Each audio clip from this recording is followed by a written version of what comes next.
Three in the back are questionable too. Pretty sexist, but they were still fun. Are y'all ready? You ready? Great.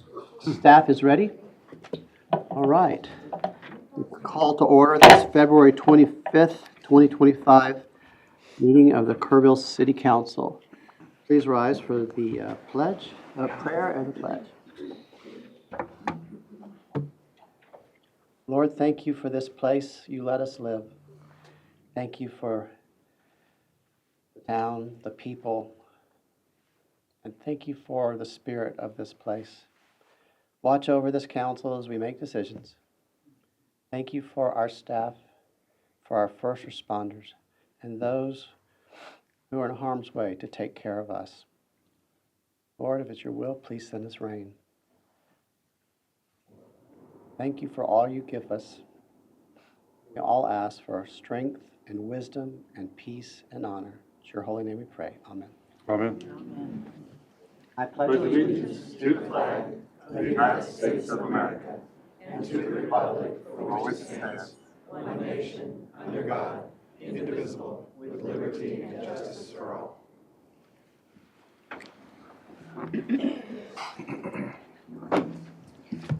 Kunis. Yes, sir. Thank you. I have a couple of announcements tonight. It's hard to believe, but not next week, but the following week is the beginning of spring break. So we've got some activities the Parks Department would like to invite everyone to. Got them up here. Some unusual nights for some of these. March the 10th is actually a Monday night, and that's different from our usual movies in the park. But on Monday night, and all three of these are at Kerrville Shriner Park, Monday night we will have movies in the park and s'mores night. And the feature movie that night will be Inside Out 2.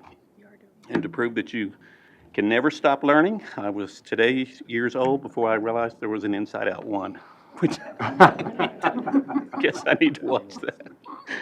All right, the next night, which is a Tuesday night, excuse me, I think that's during the day, actually, guided backcountry a hike with the Riverside Nature Center through the Kerrville Shriner Park area. And then Wednesday, March 12th, the first Concerts by the River and Family Game Night. So you can find more about that by scanning that up in the top. I forget, what do you call those Q codes? You can scan that, or you can go online and check out this press release on our Facebook page. But come on out. It's going to be fun. Parks is also taking registration now for a disc golf tournament. That's going to be Saturday, March 29th. We encourage everybody who wants to go out there. It's a lot of fun to sign up and be playing in that. That's out there at the Shriner University Disc Golf Course. Starts at 10 o'clock. I think it's $40 per team. So again, check that out. You can do that online as well. And then I don't have a slide for it, but I do encourage everyone to review the city's unclaimed property list.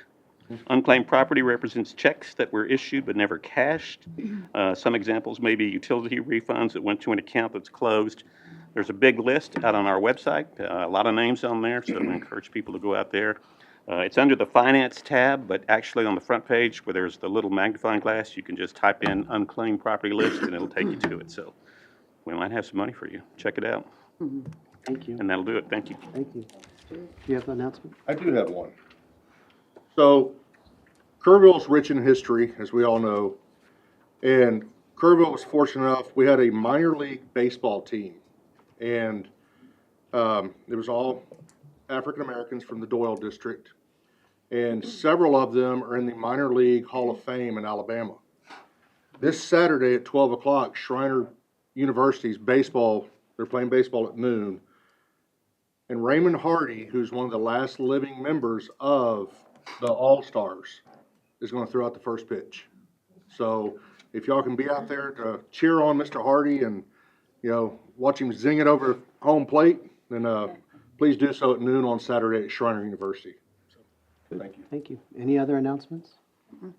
All right, we have a Kerrville Kindness Award.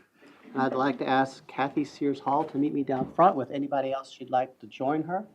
And Delane Siegerman is going to help me with this. So tell us, Kathy, the organization that you got involved in how many years ago? 12 years ago. 12 years ago. And what is the?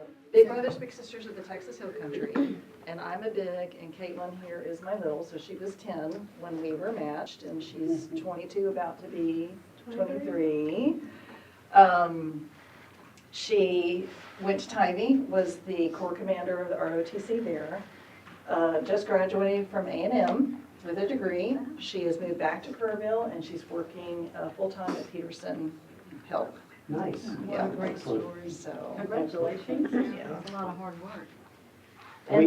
Go ahead, please. Well, I met Kathy when I joined her and her father owned Center for Fitness on Water Street, and when I started going there, I think shortly after that, you were bringing Caitlin to the center. Mm-hmm. So I got to see her grow over the years, and it just, when I heard you speak at the last Big Brothers Big Sisters, Little Sisters, whatever, organization lunch, I had not realized how long you've been together. Yeah. And all you've helped her through, and how much you've enjoyed it. And I thought it was a great story. We needed to share it, and it's a great, volunteer opportunity for someone who has the time to further along a young person. And most of the kids in the program are from a single parent home, and so they just need another adult in their life to talk things out with. So that's what we You're a do. great one for Thank that. you. Do you mind reading this? Oh, no, I'm gonna need my glasses. I wasn't sure if I would, okay.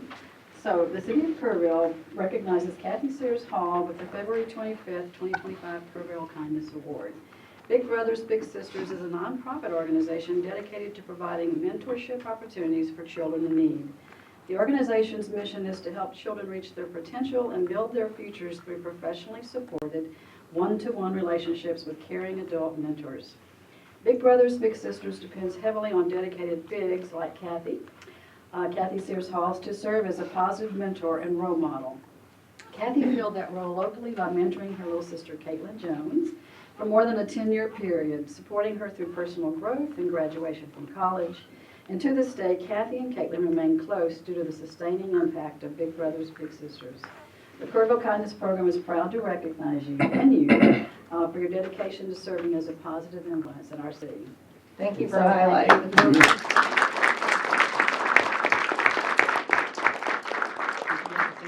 Yes, I'm sorry. So I grew up single parent with two siblings, and I was a baby, so I always wanted attention, and Kathy was just great, and so was Charles. We did a lot of things. We got to go shopping, we got to go and bake, and every birthday we would bake a cake, we would do some sort of dinner or lunch, and honestly that was impactful because my mom, we grew up below the poverty line, and so she tried to get us through, and it was hard, but we did it. And I'm a first-gen college student, and I probably wouldn't be that without Kathy and Yes, Charles. sweet. So Thank you.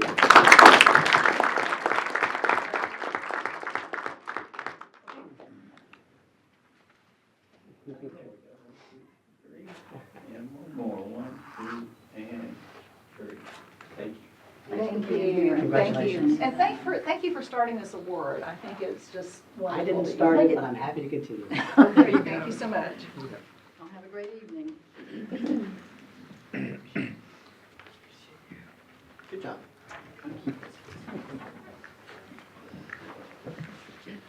Next on the agenda, 2B, Kerrville Police Department Employee of the Year Awards, Chief. Mayor, Council, thank you for the opportunity to get to recognize some of our finest team members from the Kerrville Police Department. Every year at the end of the year, we take nominations from all over the department for our Employee of the Year awards. And every year it's an extremely difficult decision because we have such a strong team throughout our organization. So for these folks to be recognized this year, they really stood head and shoulders above some of their competition to kind of stand out and stand apart, which means they are creme de la creme of what we have to offer our community. If I could, I'll call each one up, and if they would come up and stand with me here. Our Civilian Employee of the Year was Candy Behrens. This is This is my boss. She's the executive assistant to chief of police. But beyond that, beyond telling me where to go, she takes care of our whole department in a number of ways. Anytime we have officers or personnel that are going for training, she is the person that makes sure all of the arrangements are made, all of the per diem checks are cut, and they have a place to lay their head at night when they get to wherever their training is at. She also takes care of just about any special event that's going on inside of the police department. She's the person that arranges that and makes those things happen, from Christmas parties to Thanksgiving lunches. To most recently, we took our first picture, I believe we thought about 18 years or so since we've had a full department photo, and she organized all of that and got us together out in front of the police department and got our picture made. She received nominations from all over the agency. Everyone recognizes the important cog that she is in the wheel of Kerrville Police Department, and we appreciate and congratulate her on Civilian Employee of the Year.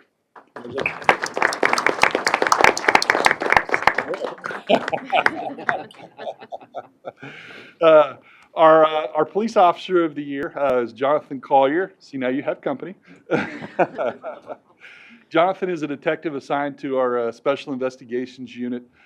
He received numerous nominations from his peers in regards to his police work. One of the most important things as a police officer is to have good relations in the community and have trust within the community. Jonathan definitely exemplifies that. He has contacts throughout the community. Anytime we have something going on, he knows who to call and who to get information on and help us track bad guys down. His nominations included numerous different cases involving narcotics and those kind of things, but from my recollection of the last year, we had a homicide in the middle of the year. We were working to try to gain leads on where this person was. Detective Collier had been at work since middle of the afternoon one day, worked all the way through the night, and the next day we finally sent him home. Once we sent him home, we continued to get text messages and calls from him saying, hey, so-and-so says you need to go check here. So-and-so says, hey, this person may be here. Throughout the day, he continued to contribute to that investigation and was an intricate part in helping us get that solved within 24 hours and get that person behind bars that needed to be there. A lot of team members that did a lot of hard work on that, but just kind of an example of his dedication to our department and to our community. We appreciate you and thank you, John, for all you do.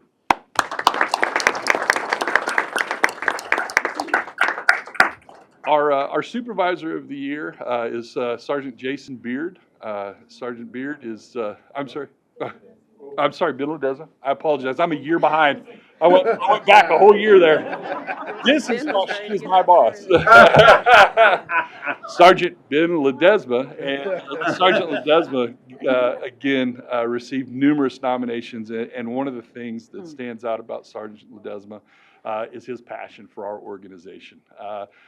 Numerous times you saw the word passion, leadership, care for his people, and he does. He not only works to improve himself both personally and professionally, but he also works to improve those around him, those who are on his shift and that he works with, tries to get them the appropriate training and education to make them better police officers and to make them better people. He truly has an impact beyond just what goes on in the police department.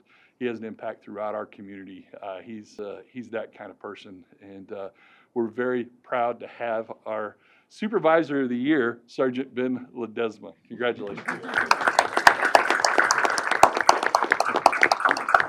And I apologize for going a year back. Any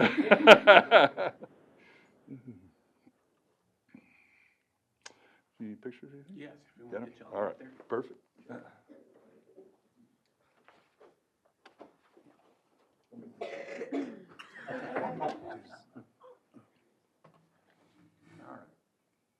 1, 2, and 3.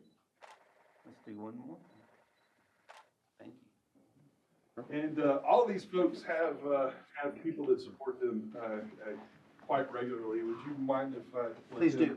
If you would introduce your family or support folks that are here with you? Ben, if you can start. Yeah, I've got all my family here, my mom, my wife, my kids, and my nephew, as well as my partner, Joe Trevino. Yes. Is that one of your kids? Well, I was trying to use the word select. I've got my wife and my 4 boys. Well, thank you to the family, friends, and all the people who support these people every day in the work that they do for our community. Here's a big hand for all of you.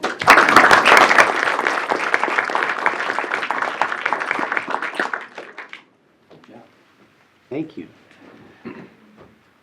Say, I know Sergeant Beard, and he doesn't look like it. Thank you for all you do for our community. Next is item 2C.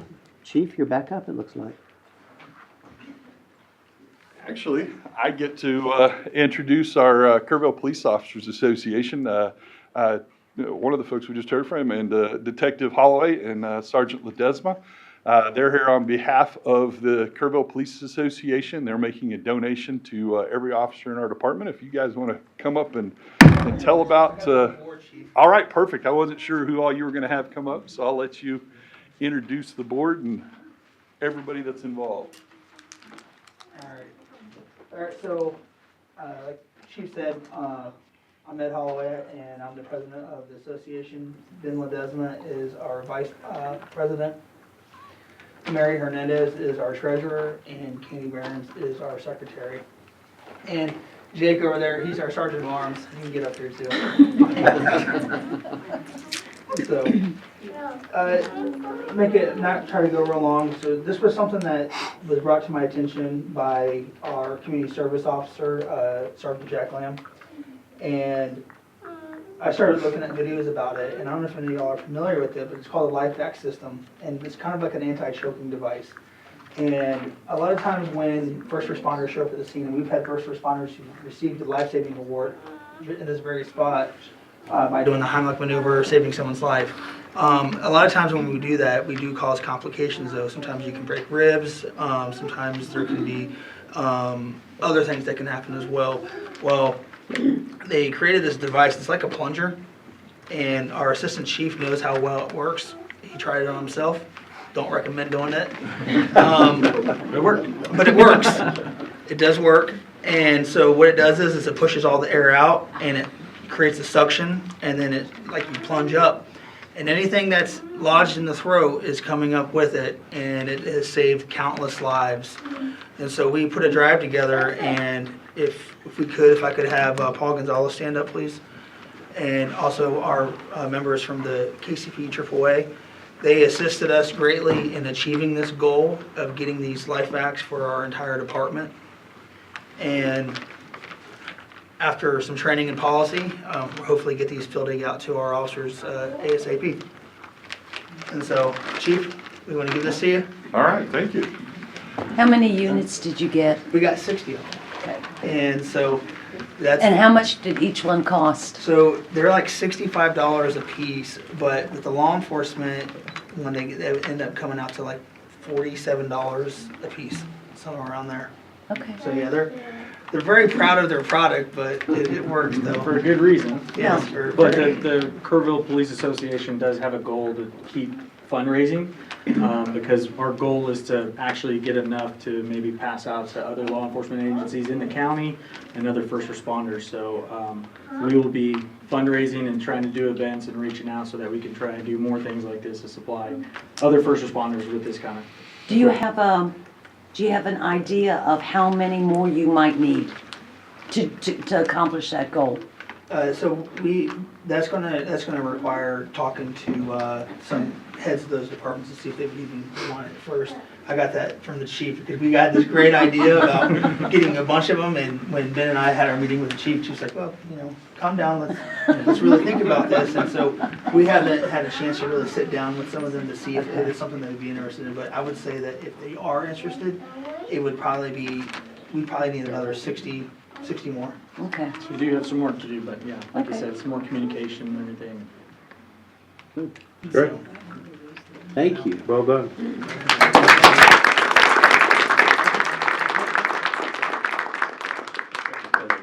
Okay, great. Good guy. Okay, 1, 2, and 3. And one more, 1, 2, and 3. Thank you. Could we get a photo with Paul and Sure. Casey Petriflay? Yeah. Yes. We really would have had a hard time getting this without these individuals that are coming up here. We really do appreciate their support. And Paul Gonzalez is also a member of the Kerrville Police Association as well as one of our retired members. Oh, I go back up. Okay. Okay, 1, 2, and 3. And one more, 1, 2. Okay. Great. Thank you guys very much.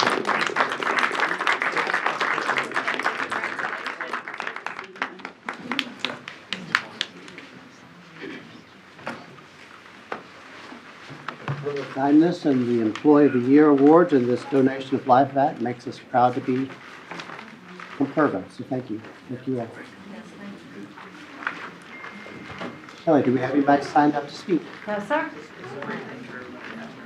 We have a consent agenda. Items on the consent agenda are considered routine. They can be passed with one motion, but any item can be removed. Good to see you. A member of council. Two boys. Our two ordinances which need to be read into the record. Bye. Item 4A, ordinance number 2025-04, second reading. An ordinance amending Article 2 of Chapter 38 Municipal Court of the Code of Ordinances of the City of Kerrville, Texas, to clarify various sections, add sections in compliance with state law, and to remove obsolete language, ordering publication, and providing other matters related to the subject. This ordinance was unanimously approved on first reading 2/11/2025. 4B, ordinance number 2025-05, second reading. An ordinance deleting Article 5, Natural Gas Pipelines of Chapter 110 Utilities of the Code of Ordinances of the City of Kerrville, Texas, containing a cumulative clause containing a savings and severability clause, and providing other matters relating to the subject. This ordinance was unanimously approved on first reading February 11th, 2025. Thank you.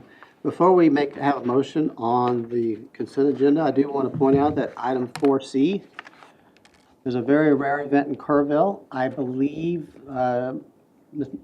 Shelley looked all the way back to 1955, and this is the first time we can cancel an election. We're canceling the election because there's only one candidate for each office, and that just saved the taxpayers about $10,000 to $11,000. So, thank you. Is there a motion then on the consent agenda? I move that we approve the consent agenda. I'll second. Motion's been made and seconded. Any discussion? All in favor, so vote. And it passes unanimously. That makes Shelley and Keisha's life a little less stressful for the rest of the spring. Item 5A, Mr. Paxton. Good evening, Mayor and Council. This is a, excuse me, a fee schedule update to include the fees from the tree preservation ordinance that was adopted in January. The application fee will be $150, and the additional fee will be the fee in lieu of replanting of $150 per caliper inch.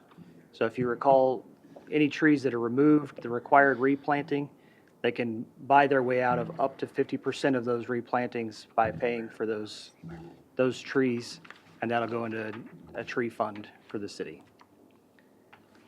I'd be pleased to answer any questions. Any questions for Mr. Paxton? I'd entertain a motion then. I'll move to approve this resolution. Second.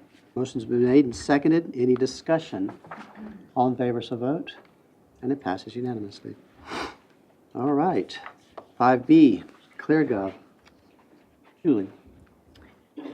Good afternoon. I did not prepare a long presentation for this because we've talked about this a couple of times, but this is basically an agreement to allow us to move forward with budget software. It's really, we've been through a couple of demos with several different companies, and this is the one we really like the best. I think it's going to bring transparency, gives us a multi-year ability to see things clearly and builds out models for us. So we, as we work through the budget, it imports, exports with our current software, so talks directly with that. It's super easy for us to use. And the good news is when we change things, it changes. So the days of rebuilding every chart graph and every Excel spreadsheet that we are creating independently for the budget book will be gone once this gets implemented. It'll take us a little while to implement it, so it'll be kind of a dual model this year where we will be using this in our department, and other departments will continue to use Encode as they have before. And then once we get everything implemented, it'll be everyone will be able to use this, and it will integrate exactly with our financial software. So very happy about it. There's a lot of other things that it will do that we're not going to implement all at one time, but are part of the package. So there's some CIP things that we can use, and definitely a transparency model that we'll be using right away. Just as a better way to present things to the public on a regular basis. So remember, we asked for this through excess ARPA funds that we hadn't allocated to anything else. So the first portion of this 3 years, the $42,500 will be ARPA funds, and then the rest of it will be part of budget allocations in the future. Any questions for Ms. Behrens? All right, I'll entertain a motion then. I'll make a motion that we authorize the city manager to finalize and execute agreement with ClearGov. Second. Motion's been made and seconded. Any discussion? All in favor, so vote. And it's unanimous. Ms. Behrens. Sorry to have you sit down, but you're back up. Okay. Okay, so I have two financial reports for you tonight. As I said last time, I'll kind of keep our monthly ones brief and then bring you a more comprehensive quarterly one. But I did bring some more graphs and pictures into this one to make it a little bit easier to follow some of the things. Just change it up just a little bit. Same thing you're used to seeing here. So on the general fund, we're about $290,000 better on the revenue side, but we are a little bit ahead of property tax collections, and I'll show you that in the next slide. We do expect that to level, as we always do. It's really just dependent on when people pay those. And on the expense side, right now, we're about $850,000 better than budget, but, you know, street maintenance can vary from time to time, and I know that's the same story, but it really is the same story. That can hit early or late, just kind of depending on weather and other conditions, contracts that are out there. So those will continue to level as we go through the year. Personnel better than budget right now, but that's across the entire general fund, so we have some staffing shortages, but also remember that training is included in that as well. So it's still early in the year, but we'll continue to watch that. As promised, a few charts and graphs so you can see over the past 5 years we're about 79% collected on property tax through January. Right now we're at 82, so that's why you're seeing a little bit higher collection dollars on that as well. So timing and payments can really vary, but we're tracking really close to budget estimate. The chart on the right shows you revenues through January since 2020. But I think what we kind of brought in so you could see and demonstrate is the M&O rate. And so you can see revenues going up even though the M&O rate is going down. And so that we'll have a lot more to talk about as we start getting into budget. But it's just kind of a demonstration of as values go up and, you know, numbers go up on total roll value, that your rate is naturally going to go down. So just kind of the impact to the customer. I thought that was interesting.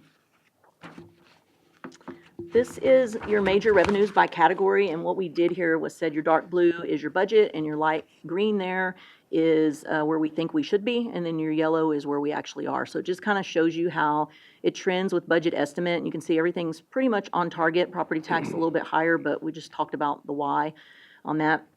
So we're always happy to see when what we estimate that it should be is tracking really close to what it is. And we continue to do that just using a 5-year history to apply where we are on average. So really trending pretty close on revenues. Sales tax, same kind of thing that we did here for you for property tax. So even though, you know, we keep talking about sales tax is not performing as healthy as it was for a few years, if you look back at prior years, we still have a pretty healthy sales tax base. And so had a lot of growth in retail and manufacturing and those kind of things. And so we're tracking pretty close. Right now we're about 75,000 behind last year, but we had a couple of months that were flat. February we've actually received and we're up 21%, but there's a pretty big audit payment in there. So we'll remove that when we're talking about budget so that we don't budget for anything that's an anomaly. And this is the same thing, so expenses by category, and really kind of the story is how are we tracking compared to where we estimate? And you can see we're pretty close. There's a few things that are a little bit off. Maintenance is a little bit lower than the estimate. Transfers out, of course, are right even, and then personnel, you can see that tracking a little bit less than. But when you look at it like this, it kind of gives us a picture of how we're performing. On the water fund, I'm kind of pleased to report we're still tracking a little bit better than where we estimate, definitely better than 24. We're still in stage 3, so, we can't say that, it's because of change there. So it's really, I think, just attributed to our water model and how we did that a little bit differently this year. Remember, we really reduced our reliance on irrigation, so we didn't have that as a factor. I know changing the base rate, no one ever wants to do that, and it's not popular, but that system costs a lot to operate, and so we have to do that. And so as we talk about water conservation methods, I think we're headed in the right direction as far as the way we're modeling and projecting revenues. So maintenance, we're a little bit better than budget on expenses, but we have a couple of big things that haven't come through yet, so that's timing. And then one thing that I'll show you on the next slide, actually I'm gonna wait, it's one more slide. This is kind of the same look at revenues as we just looked at on the general fund, so really tracking right along with where we estimate, but I really think using a 5-year history gives us a pretty good idea of where we think we should be as we budget. What I was going to say and come back to was transfers. In general fund, different than the water fund, and so transfers can look scary in the water fund, but the reason that is because we have debt payments in general fund as well, but the difference is in the general fund, those dollars are deposited directly into that separate fund to pay that debt. In the water fund, we're using water revenues to pay debt, so we're actually moving those out. So, transfer out of one fund is just expense to one and revenue to another. So just wanted to point that out because transfers in the water fund can look kind of scary. So just a quick update on our budget process. We've already started meeting with our budget committee. It's made up of a group of our leadership team. There's probably 15 of us, and this is our second year to take that kind of role and just really looking at a more comprehensive overview of the citywide budget with everyone involved and not just everyone worrying about their department, but bringing everyone together. It was pretty good last year. I feel like this year is going to be better. We're reviewing revenues, sources, and forecasting, a lot of forecasting right now. We've been really busy on asset replacement, so we're feeling pretty good compared to last year. I think the couple of years that we've spent really doing inventory and calculating what we have and what we need is starting to pay off and come together. So we're kind of excited to be bringing that to you here in a couple of months. And then looking at facility and staffing needs. Departments are putting in their individual budgets, and then we're getting ready to have our finance meetings with them. And one thing we're going to do a little bit different is each department will be presenting their budget to our internal leadership group. So it'll give them kind of a chance to talk through any changes that are major, what does their department do, and just give everybody an update. So it just kind of keeps everyone apprised of what's going on citywide. And then I'll circle back to kind of what Stuart said a while ago. The unclaimed property list, of course, is on the website. We really like to return those funds instead of sending those to the state. So we encourage you to look for your friends and neighbors' names on there and follow those instructions if you have unclaimed property. And then our final budget book is online and posted. So Jacob gave us a QR code. So for anyone who wants that, it's an easy link. Otherwise, it's on the website for anyone who wants to read, as well as our budget and brief if you don't want to read that whole document. So. Happy to answer any questions. This is just a calendar. I try to keep you all apprised of what's going on and what's coming. We will be bringing the audit to you in March. Any questions? Thank you, Julie. Any questions for Ms. Barron? Oh, but she helped me with the budget template. Thank you very much. You're welcome. And now I just need to get something in the account. That's okay. We'll work through it. Item 6B, Ms. Barron? So every year we bring you a TERS update this will be for TERS 1 financial report. So this was presented to the TERS board on December 11th. And we will be filing a report similar to this with the comptroller that we have to provide to them every year. So we're bringing you just an update on that so that you know where we're sitting as a TERS. So looking at year-end fiscal year 24, this still says estimate because our audit's not complete, and so everything we do, including our final budget book, just for clarification, will say estimate until they're actually completely audited. But property tax revenue, about $328,000, a little bit short of budget, not a whole lot, but we had a taxpayer settlement on a lawsuit that there was a refund, but better than budget on interest, so overall better than budget for total revenue. We did have an expense that was a transfer out to general capital projects, and that was for that comprehensive plan update for downtown. So they did fund that, and that's been transferred out for payment for that. Ending fund balance at 24, about $641,000. So much better than we've seen in years past, even with that $50,000. So this slide here is just kind of the same information, but it also brings in the fiscal year 25 budget. And really the story here is there are no committed projects right now through the TERS. That doesn't mean that they can't do projects throughout the year. So just because we don't budget them, they kind of operate like EIC. They can make those decisions throughout the year. With no projects, we're looking at about $1 million fund balance at the end of this year.